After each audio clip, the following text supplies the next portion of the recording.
Hey there, Cubies. It's Christian here. I just wanted to let you guys know what's going on this week. So I'm going to be on a trip. So we are putting out another little recast here of one of our past episodes.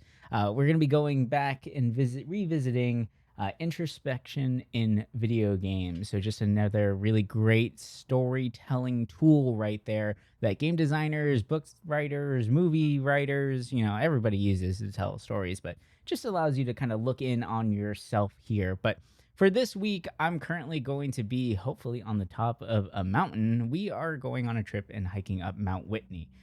So for those of you guys who don't know, it is the highest peak in the lower 48, including Alaska or Hawaii. So I guess the lower 49.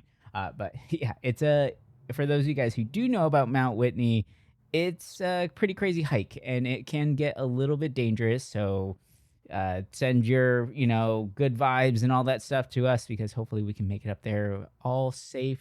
We'll make it back for you guys next week for some other episodes, including our episode 300 celebration. It's crazy that we finally hit 300. But yeah, just hope you guys enjoyed this little dive back into one of our older episodes.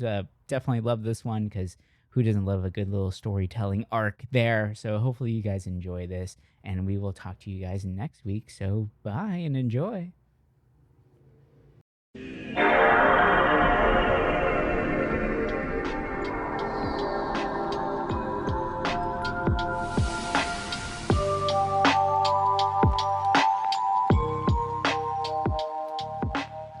Hello and welcome to Glitch Cube, we're a gaming podcast, and each week we take a deeper look into the art of video games. As always, I'm Christian. I'm Chris.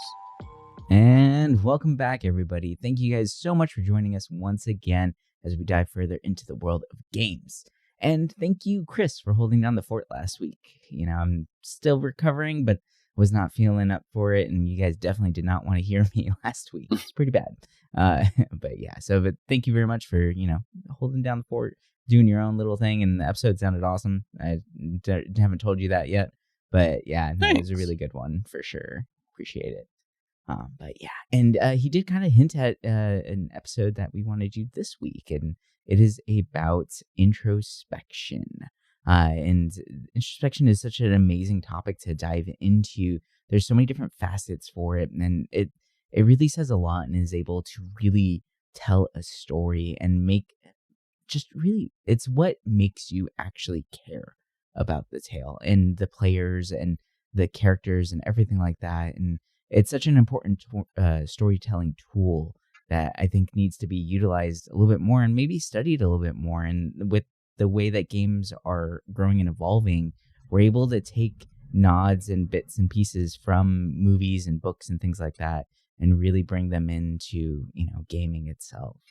So with that, we wanted to dive into some games and kind of, I guess, just different forms of media to really showcase what exactly does introspection mean when it is being used as a storytelling tool.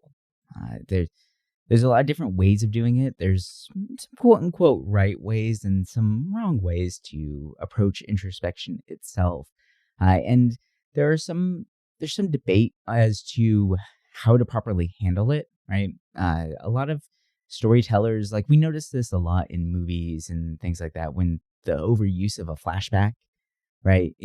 We use introspection to try and make the characters more relatable, to give them more of a reason for the viewer or the player to fall in love with this individual, to actually care about the decisions that are being made at that moment right then and there. And a lot of times this way that stories do this is by using flashbacks and things like that to, show that, they went through a traumatic event or something like that. And now we're supposed to care about it, right?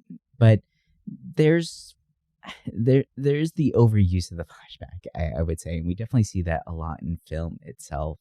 And there's another way of doing introspection as well, as far as letting a scene breathe. Letting the scene itself speak for itself, right?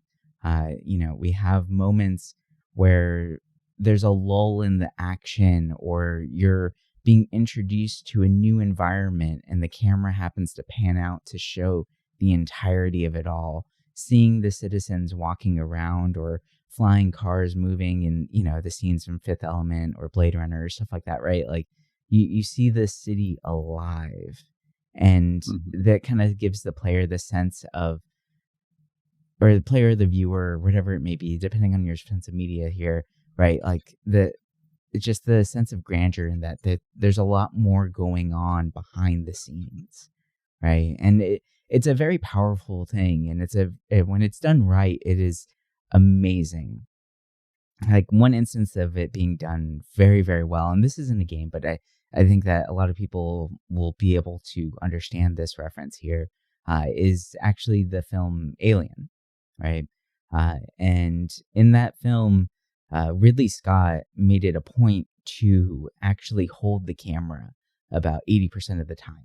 I didn't know this. I just recently found out about this. There's an amazing documentary out there right now, where they mentioned that Ridley Scott actually had a handheld camera for 80% of the film that he was actually that he was shooting at the time, and he wanted to be a part of it, right? So what he did was that he actually made it so that the camera never stopped moving.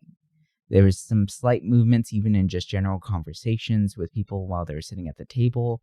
The opening sequences of the camera moving through the corridors, showing that there's life, but yet everyone's still in cryo sleep, So like it is a very interesting tool to use to show like movement and to put the viewer in the scene itself at that very moment.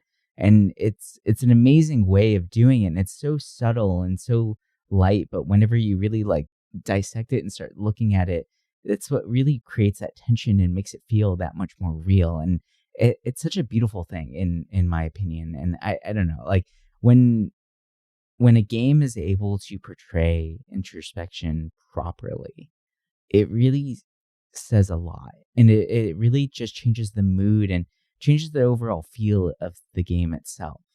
Because it's one thing to go through a game and go through the motions and be told that you're the hero of light, now go collect these 3 trinkets and defeat the big bad, and that's all great, right? But what makes those characters that we fall in love with, like these iconic figures, like our Lynx and like a Cloud from Final Fantasy VII, right? Like why are those characters so ingrained in our minds still?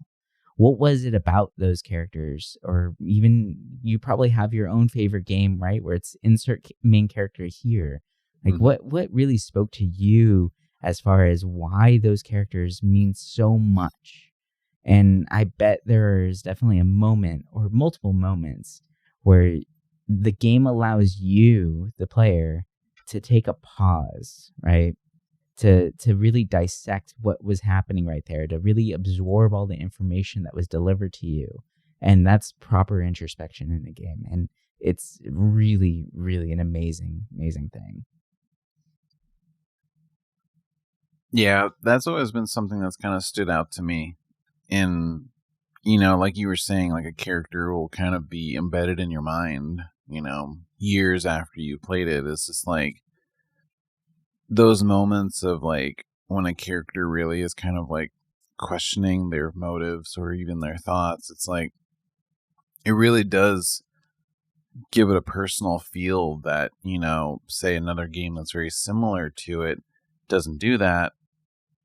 It's almost forgettable. And it's something I've noticed a lot, past few years especially, is that there's a lot of games out there that just have very soulless characters, right? Like Mm-hmm. There's a They don't lot of games question out there that anything. don't have like where they question themselves or think about what they are to the world. Mm-hmm. And it's like, I'm not saying like every game needs that, but it It really, helps. it helps. Yeah. Yeah. It definitely makes it feel more real. And, especially when you're playing a very story heavy game, if you kind of don't have that, it's just like, it feels very weird. Because you look at other forms of media, right? Movies, books, everything like that. They'll always have that kind of section in their story. So it's kind of weird when you're playing a game that's story heavy and they don't really have that. It's Right. weird. It doesn't. They don't have anything set to humanize the character themselves. Yeah. Right. Like a perfect example of that, I would say, in recent times is Starfield. Mm-hmm. You just jump right in, and your character, who is a miner, literally is like, okay, cool, I'll go start exploring space and become the best adventurer and figure out this mass. Like, there's nothing there, and at no point does your character actually question that, right?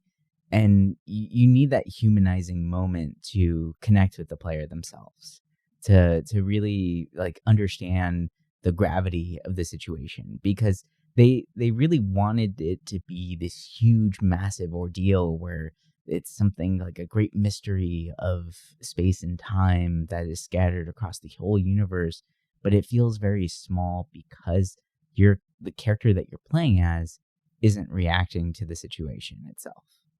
Right. And I feel like there needed to be that it could have just been like one or two lines of dialogue of what is this, right? Like, it just give me a little tiny bit. And I feel like that could have gone a really long way for that title. Yeah. It's, I think back to their other games, and that their other games didn't really have too much of that either. But at the same time, you still felt like you had a purpose in that world. And I was thinking that, like,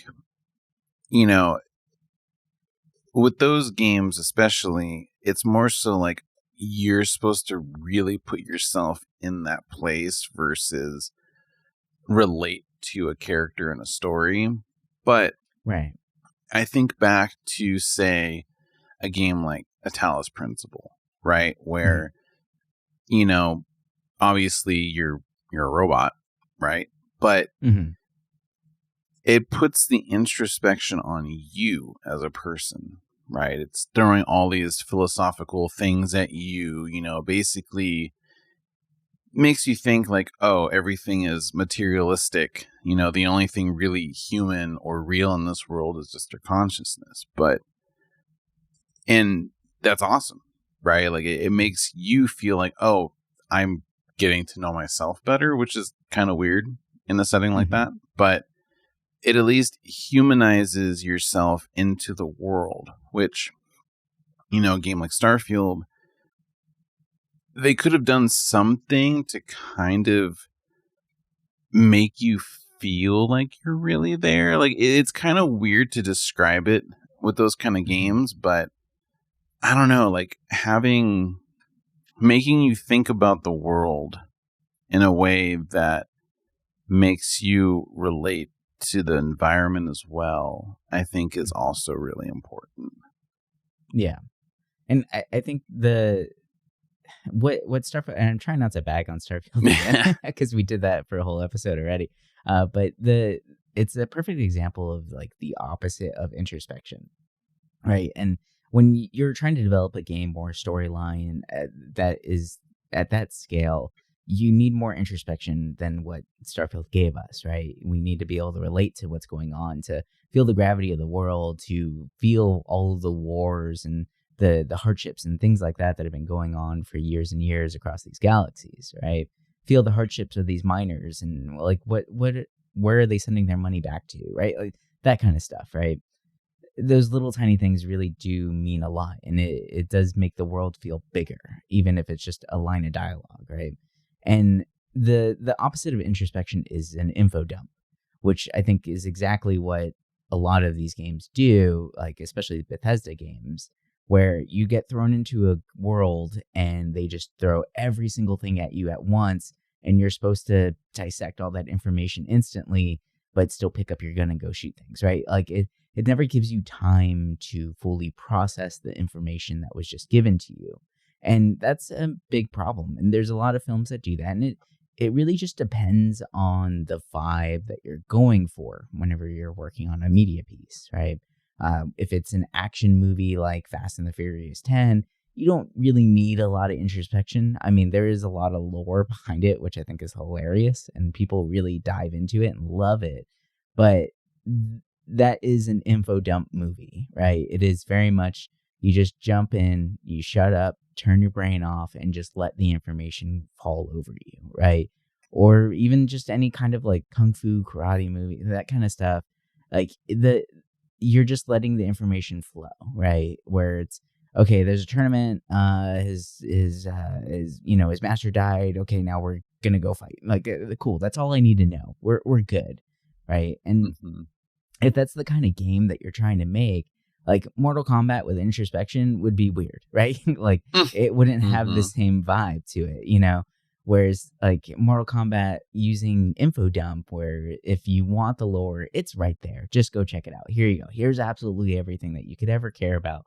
You're good. Just know that you're just there to fight. It's fine, right? So it's a very different style, and it really just depends on what kind of game you're going for. But I feel like whenever you have a game in which you are trying to tell a deep, rich story, or you have a very vast open world, and I think that's what the big issue with a lot of these open world games runs into. I would even say that Breath of the Wild kind of falls into this as well, where it's more of an info dump than it is an introspection, right? You get thrown into this world, you get everything thrown at you in the first hour or two of exactly what needs to be done, and then now go figure it out. And that's fine for some players, and that works for certain games. And for Zelda, it happened to work out because the world itself was interesting enough. But for like repeat play, or for really diving in and dissecting characters and trying to figure out, like, make connections with them and make something memorable, like, there are only a certain handful of games out there that I personally will remember 10, 15 years from now and remember an NPC from that game, right? And remember that connection that I had with them.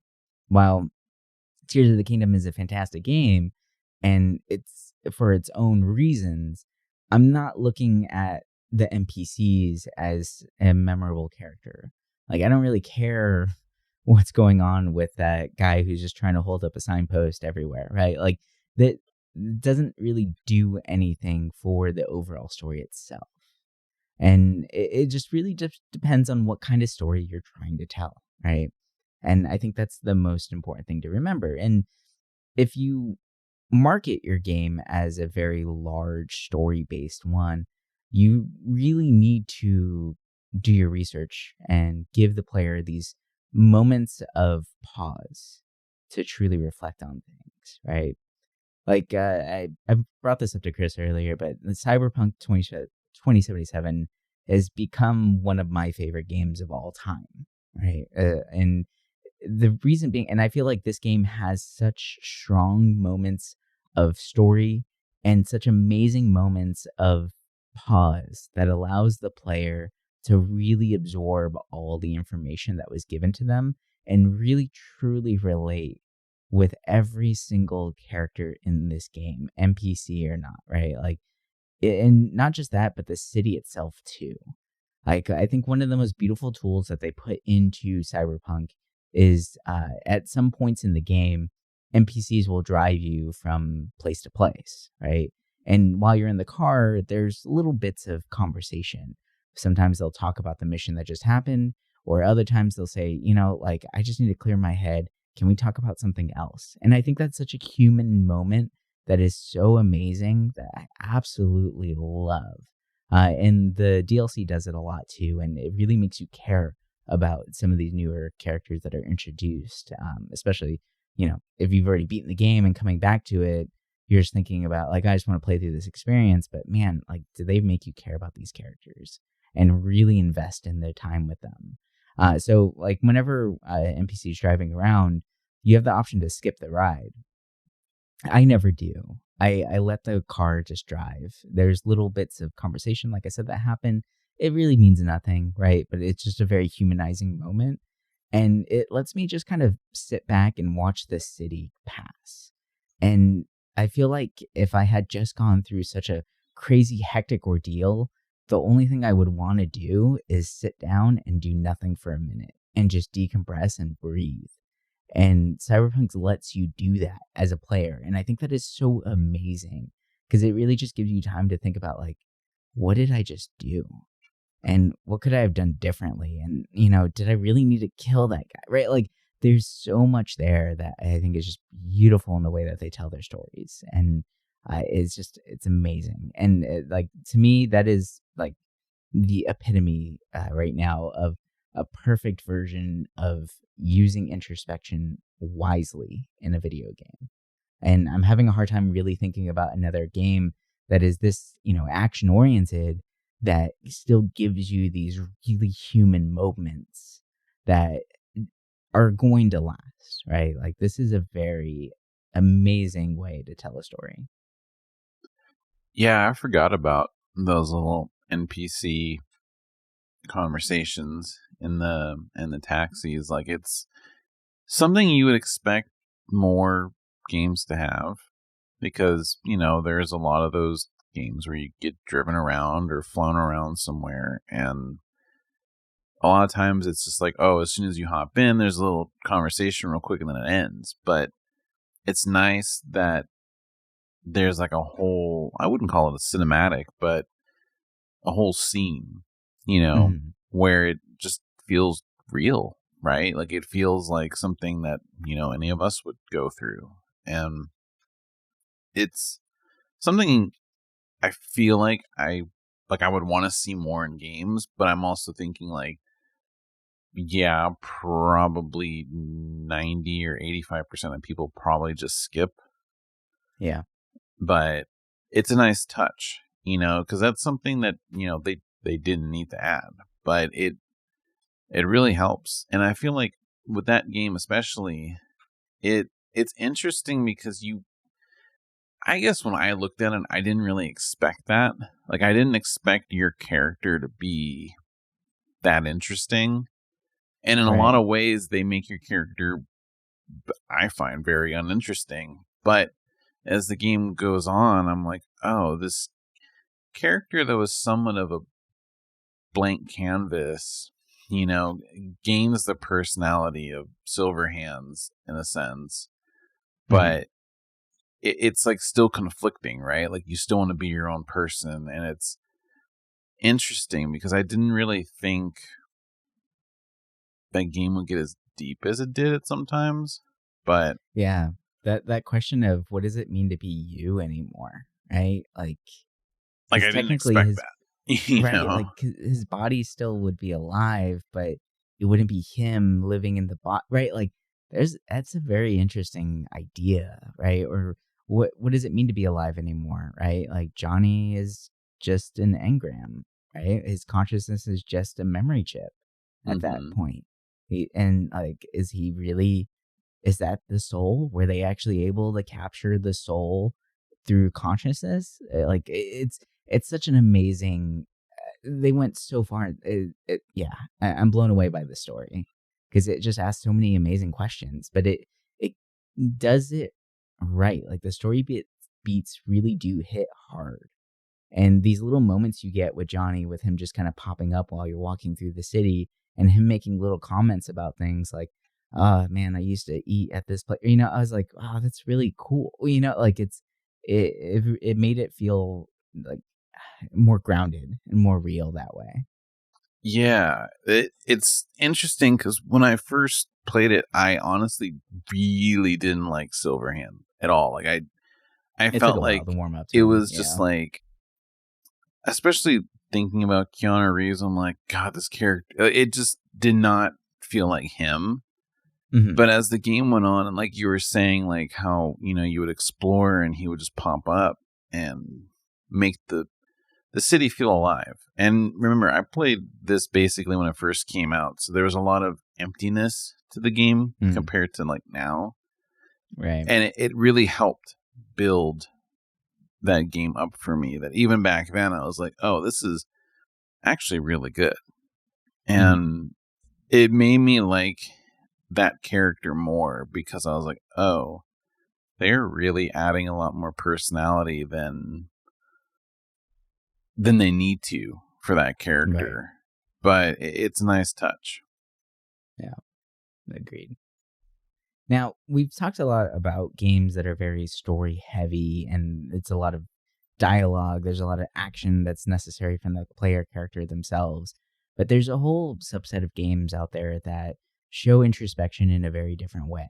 They're with our silent protagonists, with a game, and it could be a very short game, just telling a very quick story that you yourself as the player create the story completely, which is very, very interesting in my opinion. So I've talked about this game a lot, but Journey I think is probably one of the epitomes of this, where you are on a quest, right? And it is the perfect hero's journey, right? Where you get the call, you go like there's you're trying to get to the mountaintop, right? And as you're going through it, it feels like you're going through the various stages of grief itself. You have, everything baked into it, and the world is just kind of unfolding around you. And there's just a gentle push, a gentle nudge from the game designers to just keep going forward with it. And it all like crescendos to this really beautiful moment. But the entire time, you can play this whole game without getting a single bit of knowledge of what is actually going on. But you can leave with such an amazing experience, and you can insert whatever, feeling or whatever you're dealing with, whatever struggle you have at that moment into this game, which I think is really amazing. And it's such a powerful tool to allow the player themselves to imprint their own struggles into a video game, right? Instead of it being a kind of forced on them of this is the struggles you're dealing with. There's a rebellion that you have to stop, right? Or like there's a fear mongering dictator that is out there and we have to take him out, right? Like it instead of putting such a clear cut like antagonist or goal in front of the player themselves, we're able to kind of just do it on our own.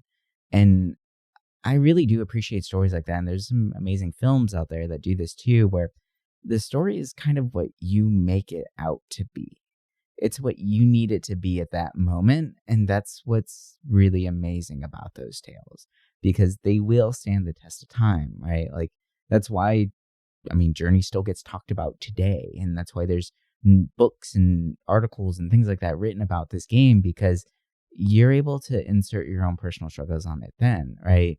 When I first played it, I was going through some pretty bad depression, and I was able to kind of visualize my own personal depressions on the character itself, of its struggles going through this, and how difficult it might be to continue to push forward, and how much you want to stop, but you just keep going forward, because the ending it's beautiful, right? And it I don't know, there's something amazing about that, because I bet if I played that right now, my mind would go to a different struggle that I'm going through, or my mind's in a different mindset right now, right? Like I've gone through that struggle of the past, and now I'm curious of what I would be feeling playing it now. So I think that's the beautiful part about this. And there's a lot of games out there that do that, where there's little bits of lore there just to kind of create the world itself, but the message is what the player wants it to be. And you get to construct it and play this scene out and just live and experience it, which is very amazing. And I like that has to take some very delicate designing, right? Where it's to not go so heavy handed, but to let someone put in their own personal things, right? Like that is, I don't know, it's pretty amazing. I feel like it also really depends on the environment of the place, right? Like say how like in Journey you're kind of battling but also living in that environment, right? Like it's It's a struggle from the beginning. Yeah. Yeah, it's weird because yeah, there's little bits that you can kind of understand the story a little bit better, but it's basically you come to the conclusion like on your own a little bit. And it's interesting because it's one of those stories where, it's going to be different from someone else, right? What they got Mm-hmm. from it. And when I played Journey, it was more so like, I remember I didn't play it when it came out. I played it years later. And I went into it thinking, okay, like, I'm going to go into this blind. I remember hearing you talk about it. And I was like, okay, I'll finally like actually sit down and pay attention to it. And it was interesting because I felt like I got a very different idea from it. But at the same time, it also like, it's hard to describe what I felt from it, but I did feel very like connected to it. And I think it's because of that struggle that, you know, your character goes through to get to the end that you don't see often, right? Like, you see it in, you know, some walking sim kind of games, but it's more so like those characters you play as already have a backstory, right? They already have, like, you look at Firewatch, there's already a story there. You already know why you're there. You look at, you know, What Remains of Edith Finch, like, all of those have, like, they had lives before. They had lives before. They didn't have a life that you're kind of thinking about. And it's interesting because I feel like a lot of games have tried to mimic that idea that Journey had. And in my opinion, I feel like none have really come that close in a sense where it's very like minimal. You know, I used to think about like that with Shadow of the Colossus or stuff like that. And to me, I feel like maybe the closest I've gotten to that feeling was with Jasant recently. And the more I thought about with this episode, the more I was like, you know what? Like, a lot of this from that game feels a lot like Journey, even though it's a very different idea. A lot of the same struggles, a lot of the same kind of thoughts come back to me that I felt with Journey, right? Your character's on an uphill struggle. It's not as... It's desolate, but in a different way, right? Like, in Jasant, you're climbing this mountain, and the whole world, there's no water, right? Basically, the planet is barren. Nothing is really explained why it's like that. And you know, your character's silent. You don't know who they really are at all. And you have your little, like, sidekick creature that floats on your back. And there's lore around, right? Like, you climb this mountain, and there's just, like, you can tell people had lived on this spire at some point with all these homes carved into the mountain. But everyone's gone because they were hoping to find, you know, water or a better place. And throughout the story, like, you'll see, like, logs where it's like, oh, like, this is what this kind of person lived here and what they did and what they thought before they left. And it's interesting because, I mean, you can go the whole game not even reading those and still kind of get an idea, but nothing is really explained why any of this happened. And it's kind of left up to, like, your thoughts on it. But what I liked about it is that if you actually went deeper inside of this spire, you'll find shrines and you'll find, like, some really weird and obscure things if you're willing to kind of go off the beaten path, which with the climbing, you know, a lot of games have it where it's very obvious how you climb. But this game in some ways doesn't do that. You have to kind of like put your stake in the wall, climb down, and find it. But when you do find these places, it creates more meaning to the world that you're in. And to me, it made me think, like, oh, like, you're trying to climb to this top of the mountain, but you don't know really what's up there. You don't know why you're doing it, but you just are, right? You're persevering through all these struggles. And I remember even there's one point in there that reminded me of Journey a lot, how there was that part where all the snow or the wind kept pushing you back, right? That part hit way too hard for me when I was playing Journey. And something like that happened in Jusant where it's rain and it hits you with waves. And I was like, oh my God, like it's interesting because to me, what I got from it was like, you don't know what's over the wall, but you're determined that it's going to be better than where you're at right now. And Mhm. I didn't go into the game expecting that at all. I thought it was just going to be a fun climbing game, that looks beautiful, which it is. I mean, it's gorgeous. And the gameplay was amazing. Like, the climbing was tight. But it really surprised me because I did not go in expecting, like, a great story. And, I think that's something I like about these games is that you kind of create your version of a story in your head. But the more important part of it is like, what did I get out of it? And I don't know. It kind of hit me because I was like, oh yeah, like, sometimes we don't know what we want, but we should still keep going and fighting just because you never know. It could be something great at the end of that tunnel or whatever it is you're going through.